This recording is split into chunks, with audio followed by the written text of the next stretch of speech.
Hello everyone, welcome back to our YouTube channel. तो आज की क्लास में हम सबसे पहला चैप्टर सीए फाउंडेशन का बिजनेस लॉ सब्जेक्ट का, जो कि आपका पेपर नंबर 2 होता है, उसका the very first chapter Indian regulatory framework पढ़ेंगे। ये चैप्टर आपका ज़्यादा वेटेज तो नहीं रखता है, बट इसमें से 5 to 6 मार्क्स का डायरेक्ट क्वेश्चन आ जाता है, जो कि काफ़ी स्कोरिंग रहता है।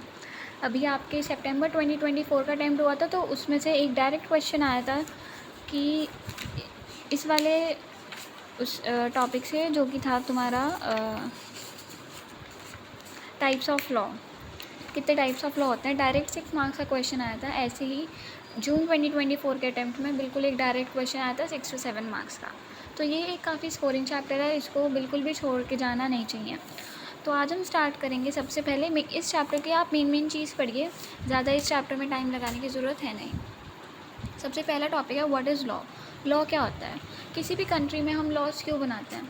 ताकि जो उसके लोग हैं वो उन्हें फॉलो करें और एक अच्छा सिस्टम चले हमारी कंट्री में, कोई भी गड़बड़ी ना हो और सब कुछ सिस्टमेटिकली ऑपरेट होए।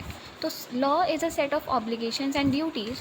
लॉ एक सेट है किसका? ऑब्लिगेशंस का और ड्यूटीज़ का, जो कि गवर्नमेंट इम्पोज करता है। मतलब ये लॉ किसके द्वारा बनाए जाते हैं? गवर्नमेंट के द्वारा बनाए जाते हैं, फॉर वेलफेयर के लिए और जस्टिस प्रोवाइड करने के लिए सोसाइटी को। तो सबसे पहली line, law is a set of obligations and duties impose by the government के द्वारा इम्पोज करी जाती है, ताकि वेलफेयर सिक्योर करने के लिए और जस्टिस प्रोवाइड करने के लिए सोसाइटी को। India's legal framework reflects the social, political, economic and cultural aspects of our vast and diversified country. India का जो लीगल फ्रेमवर्क है, मतलब जो लॉज, सेट ऑफ लॉज वगैरह हैं, वो एक सोशल, पॉलिटिकल, इकोनॉमिकल और कल्चरल एस्पेक्ट कवर करते हैं, दिखाते हैं हमारी डाइवर्सिफाइड कंट्री का। अब यहाँ पे है सोर्सेज ऑफ लॉ। कहाँ कहाँ से लॉ आता है? मेन सोर्सेज क्या क्या है लॉ के? कॉन्स्टिट्यूशन से लॉ बन के आते हैं। बहुत कॉन्स्टिट्यूशन जो हमारा बना था उसमें बहुत सारे लॉज इम्पोज करे गए थे। ऐसे ही हमारे द स्टैट्यूट्स और the laws made by parliament and state assemblies. ठीक है, जो भी हमारे लॉज पार्लियामेंट में बने और स्टेट असेंबलीज़ में बनते हैं वो एक सोर्सेज ऑफ लॉ हैं। जुडिशियल डिसीजंस जो होते हैं वो लॉज होते हैं। और कभी कभार जो हमारे कोर्ट्स होते हैं वो कस्टम्स और यूसेजेस वगैरह भी लगाते हैं, जो हमारे सोर्सेज होते हैं लॉ के।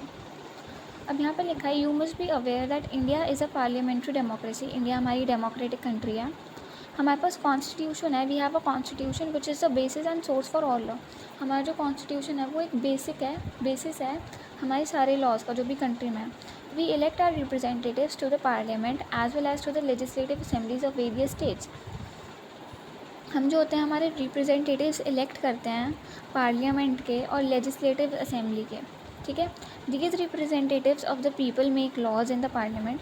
ये जो रिप्रेजेंटेटिव्स होते हैं ये लॉ बनाते हैं पार्लियामेंट में या फिर अपनी स्टेट असेंबलीज़ में। तो आज के लिए इतना ही। नेक्स्ट वीडियो में हम नेक्स्ट टॉपिक करेंगे। Thank you.